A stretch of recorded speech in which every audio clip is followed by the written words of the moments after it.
लोगों के लिए एक न्यू थाई ड्रामा लेकर आ गई हूँ, जिसके स्टार्टिंग में हमें हमारी फीमेल लीड लियो दिखाई जाती है। अब लियो एक शॉप पर परफ्यूम लेने के लिए आती है और परफ्यूम्स वगैरह को देख रही होती है। उसको खुद भी परफ्यूम काफी अच्छी लगती थी और वो अपनी भी बनाना चाहती थी। शॉप की वर्कर उसके पास आती और बताने लगती है कि ये परफ्यूम हमारी शॉप की सबसे अच्छी परफ्यूम है और बहुत सी एक्ट्रेस वगैरह भी इस परफ्यूम को लेते, उन्हें काफी अच्छी लगती है, तो आपको भी अच्छी लगेगी। अब लियो उसके साथ साथ बातें भी सुन रही होती है और उसने हाथ में भी परफ्यूम को पकड़ा हुआ था, तभी एक हाथ आता और उसकी वजह से उसके हाथ वाली परफ्यूम नीचे गिर जाती है और फिर से उसको वैसा ही नाइट में आने लगता है जैसे उसको हमेशा से सब बुली करते आए थे। सभी उसके नाइटमेयर में यही कह रहे होते हैं कि गोस्ट फेस लियो। कोई एक पानी बल के बार बार उसके पास आते हुए कह रहे होते हैं। ये देखकर लियो तो बेचारी नीचे गिर जाती है और पता लगता है कि ये तो बस उसका एक ड्रीम था और उसी ड्रीम से उठकर जल्दी से उठती है। सबसे पहले विंडोज के आगे से कर्टन चीजों को हटाने लगती है और उसके बाद जब मेकअप कर रही होती है तभी उसके मॉम डैड उसके घर पर आ जाते हैं और उसकी मॉम उसको मेकअप करते देखकर कहने लगती है कि क्या हो गया, अभी भी तुम खुश नहीं हो, तुम्हें अभी भी अपने लुक्स पर यकीन नहीं है, प्लास्टिक सर्जरी भी करवा दी। क्योंकि लियो ने इन्हीं चीजों से तंग आकर अपनी प्लास्टिक सर्जरी करवा दी थी। हमें पहले वाला फेस तो लियो का अभी दिखाया नहीं गया था, बट आगे वो भी दिखाया जाएगा। पर लियो के डैड को तो बस इसी बात की फिक्र होने लगती है कि क्या पता इस यूनिवर्सिटी में भी कुछ लोग ऐसे हो जो मेरी बेटी को प्लास्टिक सर्जरी एडिक्ट कहेंगे। तो उसकी मॉम कहती है कि आजकल के जमाने में सब बच्चों को बस बुली करना अच्छा लगता है और इसी वजह से तुम्हारे डैड और मैं तुम्हारे लिए सरप्राइज लेकर आएंगे, कहकर उसके सामने एक बैग फेंक देती और बताने लगती है कि तुम्हारे डैड और मैं तुम्हारे साथ 2 हफ्तों के लिए रहेंगे और तुम इस बात पर कुछ भी नहीं बोल सकती हो। और उसके बाद ये भी बताने लगती है कि हम तुम्हारे लिए क्या क्या चीजें खाने के लिए और क्या क्या चीजें लगाने के लिए लेकर आए हैं, जिनमें उसकी स्किन के लिए ऑयल्स वगैरह भी थे। और फ्लावर्स के कलर दिखाते हुए कहती है कि ये मैं फ्लावर्स की शॉप पर गई थी, वहाँ पर मुझे रेड और पिंक शेड के कुछ फ्लावर्स नजर आए जो मैं तुम्हारे लिए लेकर आई हूँ और जब तुम कैंपस से वापस आओगी तुम्हारे लिए हर चीज हमने पहले से प्रिपेयर की होगी और मुझे तो अपनी बेटी के लिए सुबह का नाश्ता भी बनाना है। ये कहकर उसके मॉम डैड जाने वाले होते हैं, पर इससे पहले ही लियो ने रोक कर मना कर देती है कि आपको मेरे लिए कुछ भी करने की जरूरत नहीं और मैं मेकअप इसलिए कर रही थी क्योंकि मैं अपने कॉन्फिडेंस को बढ़ाना चाहती हूँ और मुझे ये भी पता है कि इस फेस के साथ कोई भी मुझे बुली नहीं कर सकता। तो उसकी कॉन्फिडेंस को देखते हुए उसके डैड भी उससे पूछने लगते हैं कि चलो फिर ये बताओ कि तुम अपने फेस को कितना रेट करोगी। अब वो अपने फेस की हर एक चीज को बताने लगती है कि क्या क्या मैंने प्लास्टिक सर्जरी करवाई है, मतलब कि उसने पूरा फेस ही प्लास्टिक सर्जरी करवाया था और उस हिसाब से वो अपने आप को 85 पॉइंट्स देती है आउट ऑफ 100 और भी खुद के साथ ही बातें करने लगते हैं कि क्या किसी को इस फेस के साथ पता लगेगा कि मैं किस तरह बुली होती आई हूँ, क्योंकि अब तो मैं इतनी प्यारी हो गई हूँ। पर उसकी मॉम को तो ये फिक्र होने लगती है कि तुम्हारी इस यूनिवर्सिटी में कोई भी ऐसा बच्चा तो नहीं है जो तुम्हें पहले से जानता हो और तुम्हें पहचान जाए। पर आगे से लियो कहती है कि नहीं, ऐसा कोई भी नहीं है और मॉम आप फिक्र बिल्कुल भी ना करे, कोई भी मुझे पहचान भी नहीं पाएगा। तो उसकी मॉम कहती है कि मुझे तो बस तुम्हारी फिक्र हो रही है कि तुम सेम उसी कंडीशन से ना गुजर जो तुम्हारे साथ पिछले स्कूल में होता रहा है। तो लियो कहती है कि नहीं होना परेशान, मुझे पता है कि मेरे कितने अच्छे पेरेंट्स है मेरे पास और आप लोग हमेशा से मेरी साइड में थे, इसी वजह से तो मुझे एक न्यू फेस मिला है। तो आप लोग भी खुश रहा करो और मैं भी बहुत मेहनत करूंगी ताकि मैं एक परफ्यूमर बन जाऊं, इसीलिए तो मैंने केमिस्ट्री डिपार्टमेंट में एडमिशन लिया है। और उसकी मॉम भी कहती है कि मैं भी बस यही उम्मीद करती हूँ कि तुम्हारा किसी ऐसे के साथ सामना ना हो जो तुम्हें पहले से जानता और उसके बाद और वो कोई ऐसा पर्सन भी ना हो जो तुम्हें डाउन फील करवाता था। अब यहीं से लियो का पास दिखाया जाता है जब ये हमेशा अपने पिक्चर स्कूल में मार्क्स लगा कर रखती थी और फेस काफी खराब हुआ था। तब एक लड़का इसके पास आता और इसके पास आकर कहते है कि तुम्हें भी कोई ना कोई पसंद करेगा जिस तरह परफ्यूम्स को पसंद किया जाता है। अब हमें उस लड़के का फेस तो नहीं दिखाया जाता और यहीं पर सीन कट हो गया था, वापस से प्रेजेंट में आ जाता जहाँ पर लियो की मॉम उसे कहने लगते हैं कि अगर तुम यहाँ पर बिल्कुल ठीक हो तो हम दोनों को यहाँ से वापस जाना चाहिए और अगर तुम्हें कोई इमरजेंसी पड़ती है जिसमें तुम हमें नहीं बता सकते हो तो साथ वाली नंबर से बात कर लेना। आते हुए मैंने उनसे भी मिल लिया था, वो काफी अच्छी है, तुम्हारी हेल्प भी कर देंगी। तो लियो अपनी मॉम की बातें सुनकर कहती है कि मुझे लगता है कि अब मुझे किसी पर भी डिपेंड होने की जरूरत नहीं है। तो उसकी मॉम उसे हक करने के बाद उसके डैड को लेकर वहाँ से चली जाती है। अब लियो भी अपनी यूनिवर्सिटी के फर्स्ट डे यूनी तो पहुँच जाती है, पर यूनी पहुँचने के बाद सबसे पहले तो अपनी क्लास की लिस्ट देख रही होती है कि मैं किसी को जानती तो नहीं हूँ। लिस्ट देखते देखते ही अपनी क्लास में पहुँच जाती है। जैसे ही डोर ओपन करके अंदर देखती है तो 2 लड़के आपस में बातें कर रहे होते हैं, जिनमें से एक का नेम फिम होता है और दूसरे का नेम मॉक होता है। अब मॉक उसको पिक्स वगैरह दिखाने लगता है जो उसने फाई की बनाई थी। फिम तो उन पिक्स को देखने के बाद इतना खुश हो रहा होता है, कहने लगता है कि ये तो ओरिएंटेशन की पिक्स से भी ज्यादा प्यारी है और तुमने इतनी अच्छी पिक्स कैसे बना ली, क्या तो मेरी गर्लफ्रेंड की भी पिक्स बना सकते हो। तो मॉक उसे कहने लगता है कि ये तो मैंने पिक्स प्यार से बनाई है, इसी वजह से ये इतनी अच्छी बनी, तो तुम्हें भी अपनी गर्लफ्रेंड की पिक्स को खुद बनाना चाहिए ताकि उनमें प्यार हो और वो भी बहुत अच्छी पिक्स बनेंगी। और मॉक तो फिल्म से ये भी कहता है कि प्लीज ये आइडियल वाली चीजों से बाहर निकल आओ, वो सिर्फ तुम्हारी आइडल है और तुम उसके फैन हो, इससे आगे तुम दोनों में कुछ भी नहीं हो सकता। और पीछे बैठा जेरी भी उसे यही कहता है कि रियलिटी में आ जाओ, इस चीज को छोड़ दो। मॉक उसकी बात सुनकर कहता है कि देखो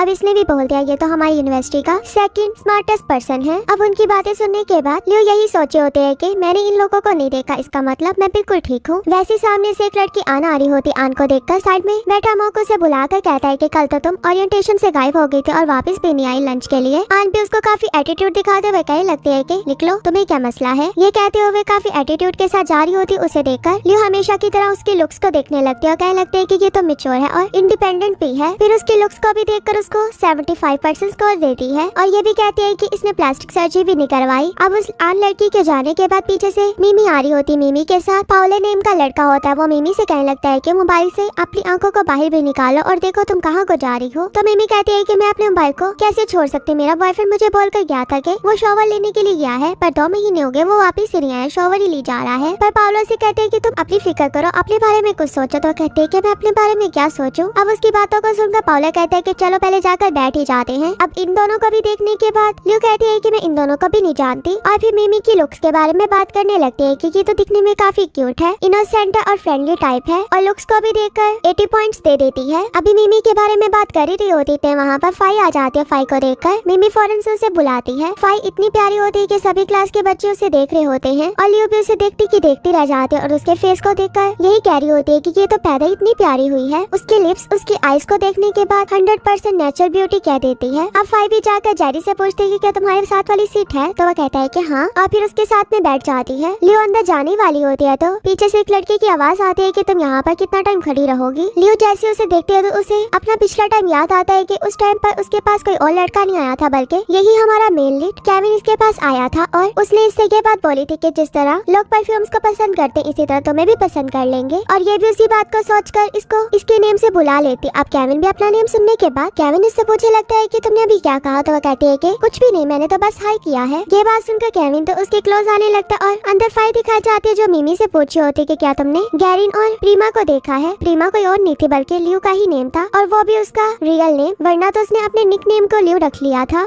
मिमी जो फाई को गैरिन के बारे में बता रही होती है कि वो अपने पिछले स्कूल से टॉप करता आया है और अपने जूनियर हाई स्कूल में फेमस भी था और ये किसी और के बारे में बात नहीं कर रही होती बल्कि हमारे मेनली कैरिन के बारे में ही बात कर रही थी और ये भी बताती है कि वो एथलीट भी है। उसके बारे में सब बातें बताने के बाद इधर हमें बाहर केविन दिखाया जाता है जो अभी भी लियो के बिल्कुल सामने होता है। लियो के पास आकर उसको स्मेल करने के बाद वहाँ से क्लास के अंदर चला जाता है। क्लास में जैसे ही पहुँचता है तो सभी बच्चे इसकी तरफ देखने लगते हैं और इसे देखकर कह रहे होते हैं कि ये तो काफी हॉट है। बट एक लड़का तो जेलस हो जाता है, कहने लगता है कि मैं इससे ज्यादा प्यारा हूँ और उसकी बात सुनकर जेरी कहता है कि हाँ तुम ज्यादा हो और उसे देखने के बाद तो फाई जेलस सी हो जाती है और उसे बुलाते तक भी नहीं है। बाकी बच्चे भी उसे जगह नहीं दे रहे होते और इसी में फाई कहती है कि ये तो नजर आ गया पर प्रीमा कहाँ पर है। उसकी बात सुनकर मिमी कहती है कि क्या पता वो ड्रॉप आउट हो गई हो और अगर वो इस यूनि में नहीं आई तो इसका मतलब तुम ही हमारी रिप्रेजेंटिंग मेजर हॉट गर्ल बनोगी। यह सुनकर फाई कहती है कि ऐसी कोई बात नहीं, मुझे इन चीजों में इंटरेस्ट नहीं है। इतने पीछे से आन की आवाज आती है कि यहाँ पर एक जगह खाली है। यह सुनकर कैरिन उसके साथ में आकर बैठ जाता है। अब लियो भी डोर ओपन करके देख रही होती है कि सब लोग कहाँ पर बैठे हैं। ये देखकर दोबारा से उसने अपने कॉन्फिडेंस को लूज कर दिया था और मुँह छुपाते हुए अंदर आ रही होती है। अब उसको अंदर आते हुए कैरी ने भी देख लिया था और प्रीमा कहकर आवाज भी दे देता है जिसकी वजह से सभी बच्चे उसको देखने लगते और ये भी कैरिन को देखने लगती है। और कैरिन को देखने के बाद जब बाकी लोगों को देखते जो इसको इतना शौक होकर देख रहे होते हैं कह रहे होते हैं कि क्या ये प्रीमा है। अभी ये कहकर रुक जाते हैं। प्रीमा खुद ही इमेजिन कर लेती है कि सभी लोग उसके बारे में क्या सोचेंगे क्योंकि ये उसका नाइटमेयर जो बन चुका है, हमेशा से वो बुली होती आई है। इसी वजह से वो वहीं पर फ्रीज होती है। तभी उसके पास फाई पहुंच जाती है और उसे आकर बुलाकर कहती है कि क्या हो गया, तुम तो यहाँ पर फ्रीज ही हो गई हो। तो लियो कहती है कि नहीं कुछ भी नहीं हुआ। तो फाई कहती है कि अच्छी बात है और अपना नेम बताने के बाद उसका भी नेम पूछती है तो ये भी अपना नेम लियो बताती है। अब लियो का नेम पूछने के बाद सभी को लियो के बारे में बताती है कि ये हमारी फाइनल क्लासमेट थी, अब हमारी क्लास में कोई भी बच्चा नहीं आने वाला। ये बात कहने के बाद लियो के बारे में ये भी कहने लगती है कि ये तो गलत बात है ना, इसकी मॉम ने कितनी इसको नेचुरल ब्यूटी दी हुई है, इतना प्यारा फेस है इसका। और उसे भी कह रही होती है कि मुझे नहीं पता था कि कोई इतना भी प्यारा हो सकता है, तो क्या तुम मेरी फ्रेंड बनोगी। अब वो उसे बताना चाह रही होती है कि ऐसा कुछ भी नहीं है पर फिर भी लियो से कुछ भी नहीं बोल पाती और उसको ये भी कह देती है कि हाँ मैं तुम्हारी फ्रेंड बनूंगी। अब फाई भी उसको अपने साथ ले जाती है और आगे जाकर दोनों बैठ जाती है। अब फाई अपनी जगह से चीजें वगैरह लेने के लिए आती तभी वो पूछते है कि अटेंडेंस शीट कहाँ पर है। तो पता लगता है कि वो तो कैरिन के हाथों में है। ये देखकर कैरिन से अटेंडेंस शीट लेने के लिए आ जाती। कैरिन भी इसको काफी गुस्से से देख रहा होता है तो ये भी कैरिन को स्माइल करते हुए देखने लगते है। उसके हाथ से शीट पकड़कर ले जाती है और जैसे ही लाकर लियो को शीट देती है तो वो भी सबसे पहले कैरिन के नेम को देखती है और उसके बाद कैरिन को देखने लगती है जो कैरिन इसको ही देख रहा होता है। और फिर क्लास स्टार्ट होगी तो क्लास के एंड होने के बाद फाई कहने लगती है कि मुझे ऐसा लग रहा है कि तुम उस लड़की से मिलना नहीं चाहती हो ना ही उसके आसपास बैठना चाहती हो। ये बात सुनकर लियो से कुछ भी नहीं बोलती और फाई भी कहती है कि हाँ होते हैं कुछ लोग ऐसे। ये कहकर उसको अपने साथ चलने को बोलती और फिर कैरिन को देखते देखते उसे बताते है कि वो तुम्हारी तरफ ही आ रहा है। अब लियो भी उसकी बात सुनकर उसे देखने लगती और फाई ने भी काउंटडाउन स्टार्ट कर दिया था और उसके पास आती उसका हाथ पकड़कर लेकर उसे वहाँ से ले जाती है, जिससे कैरिन उससे बात नहीं कर पाता। वो भी चुप करके वहीं पर खड़ा हो गया था और फाई जिस तरह से भगा कर लेकर जा रही होती है और काफी स्माइल कर रही होती है। ये देखकर तो लियो भी स्माइल करने लगती है, उसे काफी अच्छा लग रहा था फाई के साथ होते हुए। फाइनली उसके दोस्त बनने लग गए थे। अब फाई भी उसको एक जगह पे ले आती, जहाँ पर लेकर आने के बाद उसे बताने लगते है कि ये वो जगह जहाँ पर जो भी न्यू बच्चा आता है वो अपनी एक विश यहाँ पर बोलता है और उसकी वो विश पूरी होने के भी चांसेस होते हैं, तो तुम्हें अपनी विश को लाउड बोलना होगा। ये कहने के बाद फाई उसे करके भी दिखाती है। तो फाई की विश यही होती है कि मैं एक अच्छी केमिस्ट्री की रिसर्चर बनूं और एक स्मार्ट प्रोफेसर बनने के बाद अच्छे पैसे भी कमाऊं। वो अपनी विश इस तरह ऊंची आवाज में करने के बाद लियो से कहती है कि सेम इसी तरह करना है। अब लियो भी उसकी बात सुनकर अपनी विश सोच लेती है और उसकी विश यही होती है कि मैं परफ्यूमर बनूं और मेरा भी एक ब्रांड हो। अभी वो अपनी विश को कम्प्लीट करते थे ऊपर से सर की आवाज आती है कि चुप रहो। ये देखकर लियो भी फाई को देखने लगती है। तो फाई से कहती है कि हमने तुमसे झूठ बोला था, यहाँ पर प्रेयर सिर्फ साइलेंस में ही की जाती है, पर ये तो मैंने ऐसा इसलिए किया क्योंकि मैं तुम्हारी विश को जानना चाहती थी कि तुम क्या बनना चाहती हो। ये कहकर उसको एक छोटी सी बुक देने लगते हो। कहते हैं कि